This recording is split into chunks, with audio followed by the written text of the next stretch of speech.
Hey, what's up? Welcome back to the Roundtable Talk. I'm your host, C Money, and this is part two of the presidential debate. I'm doing a two-part series because I have more to talk about, and most of my shows are at least 30 minutes long to the point. But I want to do a two-part series because the last time I did an episode, it did get cut off, and I had to, do a partake another episode. But as right before I went off, I was talking about the presidential debate, and we was talking about the $15 minimum wage increase, and I was saying basically it's supposed to be where that we want the economy to be back. We want the economy to know that it is that we want to get back to the normalcy. A lot of these people are working $8-9 an hour minimum wage, because right now I think the current like is $8 or $9 and some change, and a lot of these people are paying five, six, seven, $800, close to $1,000 in minimum wage, and they have to work two and three jobs just to pay their bills. And it's hurtful because of the fact that you're not making ends meet. You want to live comfortably. You want to be able to have a job where you can go home and rest, and then you can get rest and relax from your job. You don't want to go home and say, oh, I got an hour, and then I got to get up and go to my another job, and then I got to come home and get one. You don't want to be working 3 and 4 jobs just to try to pay bills. You want to work comfortably. You want to work where you can relax. Your home is supposed to be your safe home. You don't want to be in bed for an hour, then you got to get up and go get ready for work. And Trump doesn't realize that Biden is trying to get the economy back to say it's like not only we're in a pandemic, but you know what I'm saying? All right, all right. Nah, they ain't got none. I know. Yeah, you see, I'm out here with it was somebody from the neighborhood, but that's the great about being outside. You get to see, meet people and everything in this pandemic. Basically, what it is he want. Not only are we in a pandemic, but we're also in a depression. I would call this Great Depression, maybe number 2 or maybe number 3, because right now a lot of businesses are hurting, a lot of people are hurting financially, and we can't get to the fact that we can't get back to what it is because of the fact that you have a pandemic still going, you have cases rising, you have COVID cases rising, you have businesses that that can't open back up because their businesses are not an essential business. You have a lot of these businesses that are hurt because a lot like me, I can't afford to go inside of a restaurant and sit down and order a meal for $30, and I know I got a bill that needs to be paid and I'm low on money. I can't afford to go inside the Cheesecake Factory or Grand Lux Cafe or any of these restaurants, the high-end restaurants. Yeah, I can go to McDonald's and buy $1 burger off the dollar menu, or I can go to Chili's and get the 3 for $10, or I can go to Burger King and Checkers, and go on the value menu, but I can't go in the Cheesecake Factory and order a nice little dinner meal, or go to Olive Garden or the Longhorn Steakhouse. I can't go to these places because then I don't have money to be spending like that, knowing that I have a bill to pay and my bills are more important. And that's what Donald Trump don't realize. Yes, we need to open back up, but we need to open back up safely. We need to open back up to the point that when we get back to a state where this is what they call the new normal. And it feels good out here. I'm sorry to say, sorry to cut everything off, but it feels good out here. The wind is blowing, it's breezy, because the past couple of days it's been bad weather, bad rain and stuff like that. But we're not in, this is called the new normal. Like I was saying in the previous episode I did a couple of days ago, and I was stating, you can't go to a strip club and get a stripper to dance up on you, because number one, the stripper have to dance up on you 6 feet social distance. Maybe some strip clubs and maybe some clubs may not be adhering to their protocol, but you can't dance. They can't dance up on you. They can't touch on you. So you can only tip them if they're on the stage, performing on the main stage, or if they from apart.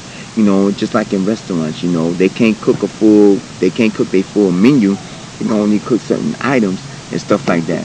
And not only that, a lot of these businesses are hurting because they can't do what they normally want to do. Like I was saying, a friend of mine, me and a friend of mine was supposed to go to a restaurant called the Shake Shack. Now we are in phase 3 where restaurants are allowed to open back up on the inside, but with safety protocols. But certain restaurants like the Shake Shack, I didn't say the name of the restaurant, but I'm going to say it's called the Shake Shack. They had it where they still wasn't operating inside, but you can eat outside. And at the time we wanted to go, it was bad weather. It was raining, so we couldn't eat outside. So we had to resort in going to another restaurant. Number one, they lost our businesses. They lost our business due to the fact that they wasn't still allowing inside dining, even though the government said you can allow inside dining. Because who wants to eat outside under a tent when it's raining? That tent is not going to protect you from the rain. Because what if you sitting right here, this is a tent, and the rain coming from this way? You still going to get wet. What if the rain coming from this way? And even though the tent is protecting you, there is going to be some type of moisture coming into that tent. I ate about a month or two ago in August. I ate at Denny's with my mom, and they had an outside tent. The outside tent was nice. They social distanced with the seats on the outside tent, and they also had a shade covering for the section that was nearest closest to the road and the sidewalk.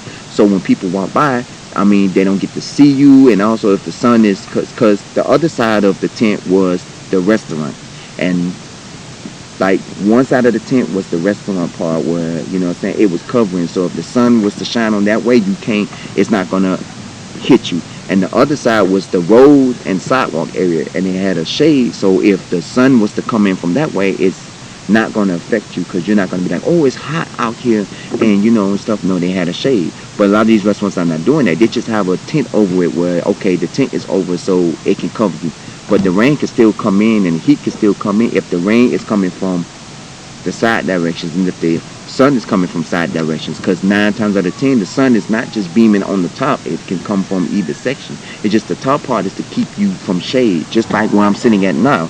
There's a tree on top of me that's covering the shade, but the sun can be beaming from the right of me or the left of me. The same thing with the rain.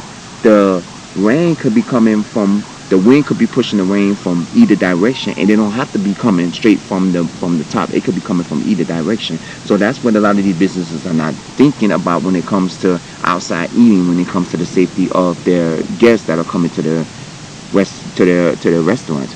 So that's why I say you have to look at all of these factors when it comes down to it. But a lot of these people are not looking at that. And that's why I say, you know what I'm saying, open up with safety protocols, open up with things in mind with these people, open up with things to happen like that, because you gotta learn to open up with people, and you gotta learn to listen to the people and learn to listen to everything that people got to say. Because now at the day and time, it's hard, and it's like really like, how can you do everything when like that things is not opening back up? And so that's why I look at everything, and that's why I say, it is what it is when it comes to a lot of these things. So you gotta take heed to a lot of this stuff, and you also gotta take protocol to certain things. So, but they don't see it that way. You know what I'm saying? They don't look at it as if, okay, this is how the situation's supposed to go down, this is how everything's supposed to be. They look at it as if, okay, let's just do what we want to do.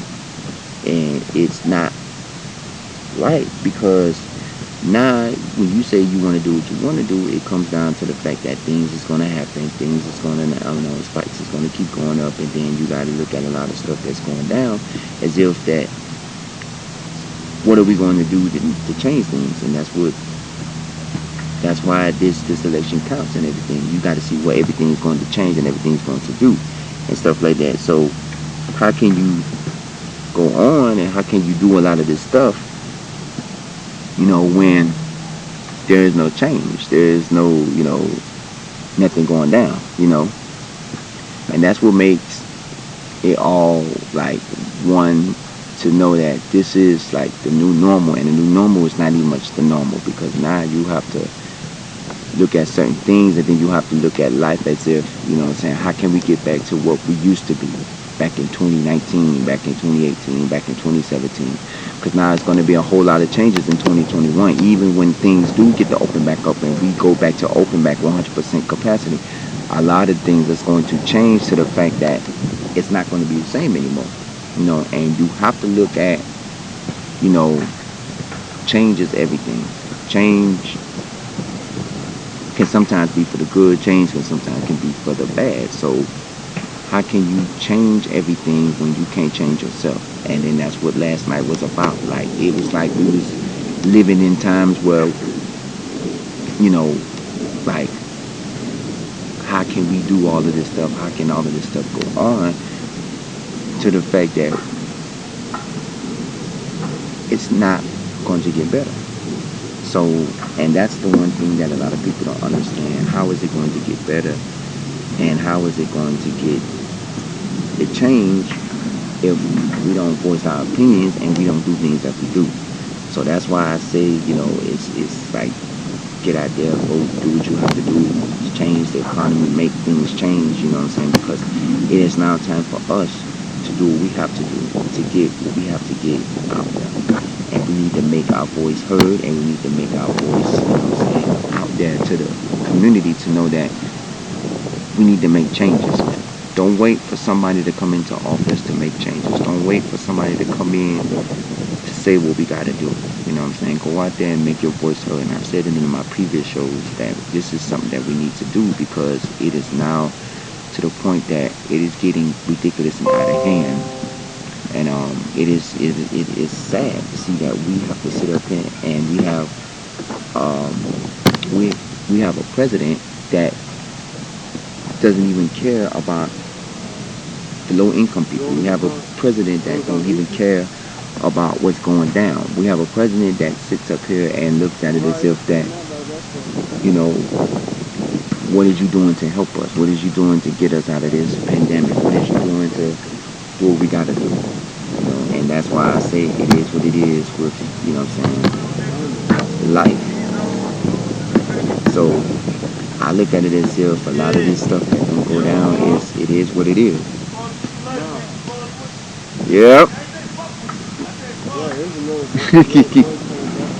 Like I said, there's people in the neighborhood, people in the area. This is the area I grew up in, so it's all that. But like I'm saying, it's just we just gotta learn to know that we need change. We need everything. And last night's presidential debate was like something that just made everything just fall in place. If you have any questions or comments about today's episode, if you want to talk about the presidential debate, you can always email me, roundtable00@yahoo.com. That's email. You can also comment at the bottom of this page and also others. So just let me know. I want to weigh in your views about last night's presidential debate, and I want to talk about how you feel about it and everything. I thank you for watching this. I hope everybody's staying safe. I hope everybody's got their masks and protocols. I am your host, C Money. This is another episode of the Roundtable Talk. This is part 2 of the presidential debate. Stay blessed, and I will talk to y'all later.